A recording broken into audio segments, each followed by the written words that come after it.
तुम्हाला बॅकअप लागेल, तुम्हाला अडवलं तर मुंबईच्या लोकांनी यावं, सरकार खरंच अडथळा करेल असं वाटतं? शंका आहे तुमच्या? सरकार मराठ्यांना मुंबईत जाण्यापासून रोखणारच नाही, हे 100% सांगतो मी तुम्हाला. पण आम्हाला पाठीमागचे काही अनुभव आहेत आणि आम्ही त्यांना जाहीरपणानं सांगितलेलं आहे, आंतरवालीचा प्रयोग पुन्हा करायचं स्वप्न बघू नका, तुम्हाला ह्यावेळेस जड जाईल. कारण तुम्ही शांततेत मराठी तिथं आमरण उपोषण करायला यायला लागले, त्यांना शांततेत येऊ द्या. शांततेत तुम्ही गांभीर्यपूर्वक आंदोलन घ्या आणि संयमानं चर्चा करून, चर्चेतून मार्ग काढून मराठा समाजाला ओबीसी प्रवर्गातून आरक्षण द्या, याच्यासाठी प्रयत्न करा. बाकीच्या भानगडीत तुम्ही पडू नका. आम्ही काय थोडे नाही जाताना जिंकून, आणि जरी अडवलं तरी चारही बाजून आम्ही सुद्धा तयारी केली. चारही बाजून आम्ही शांततेतच, आम्ही कोणावर हात वर सुद्धा करणार नाहीत, खाली सुद्धा करणार नाही.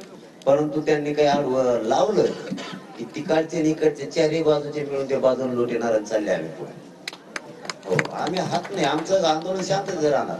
पण आम्ही पण चारही बाजूला तयारी केलेली. त्यांनाही मुंबईत घुसल्यावर कळलं आम्ही तयारी कशी कशी केली आणि संख्या आधी कमी होती, नंतर वाढत वाढत कसं काय गेली हे त्यांच्या दमादमाने लक्षात आलं. तुम्ही आता तयारी करताना बोलले की जवळपास 1.5 महिन्याची तुम्ही तयारी करताय. 1.5 महिने तुम्हाला वाटतंय शक्य आहे मुंबईमध्ये जाऊन राहणं? ते सरकारनं ठरवायचं. आम्ही 6 महिने राहायची तयारी आणि मागं गाड्या लावून ठेवल्या. म्हणजे तिकडचं आमचं धान्य संपलं की मराठा समाज इकडून सगळं खायचं प्यायचं साहित्य घेऊन येणार आहे आमचं.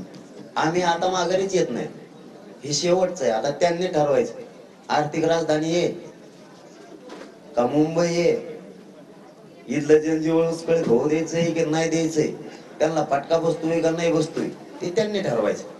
एका क्षुल्लक कारणासाठी, याला क्षुल्लकच म्हणते, कारण मराठा आरक्षण हे मराठा समाज ओबीसीत असताना देत नाहीत तुम्ही. एक साधा शासन निर्णय करायचा आहे आणि त्यालाही नोंदी शासकीय, म्हणजे कायद्याच्या चौकटीत जाणारे सगळे निकष मराठ्यांनी पार केले तरी तुम्ही देत नाही. मग आता तुमच्या मुंबईचं काय होणार आहे किंवा तुमच्या सरकारचं काय होणार आहे त्याच्याशी आम्हाला नाही देणं घेणं. आमच्या पोरांचं भविष्याचं काय व्हायला लागलं याच्याशी आमचं देणं घेणं आहे. आता पुढे तुम्ही हे पण सरकारला धमकी देता